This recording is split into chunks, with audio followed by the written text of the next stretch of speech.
আমার প্রিয় মা ও বোন, আমি কোরআন এবং হাদিসের আলোকে 11টি বিশেষ নসিহা পেশ করতে চাই, যেগুলো আপনাদের জীবনকে আলোকিত করবে, দুনিয়াতে আপনাদেরকে মর্যাদার আসনে আসীন করবে, আর আখিরাতে আল্লাহ তাআলার কাছে আপনারা প্রিয় বান্দী হিসেবে উপস্থাপিত হবেন। আল্লাহর কাছে আল্লাহর প্রিয় বান্দী হিসেবে উপস্থাপিত হয়ে জান্নাত লাভ করতে পারবেন। এরকম 11টি পরামর্শ নসিহা আপনাদের প্রতি আমার। নাম্বার 1, কোরআন এবং হাদিসের জ্ঞান অর্জন করা। এটা সকল পুরুষ এবং নারী সকলের জন্য ফরজ। কোরআন এবং হাদিসের জ্ঞান অর্জন করা আমাদের জন্য ফরজ। আমরা অনেকেই আছি যারা ইসলামের ফরজ বিধিবিধানগুলো জানি না। আমাদের যেগুলো অবশ্য কর্তব্য সেগুলো আমরা অনেকে জানি না, শুধু নামে মুসলমান। গতানুগতিক কিছু কাজ করি, হাতে গোনা কিছু ইসলামের নামে কাজ করি, বাস মনে করছি আমি মুসলমান হয়েছি। আপনাকে 500 ঈমান সম্পর্কে জানতে হবে।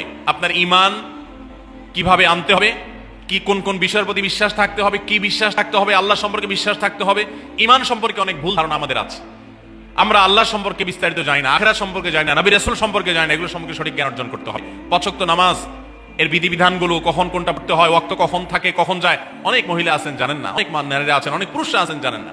এগুলো জানতে হবে।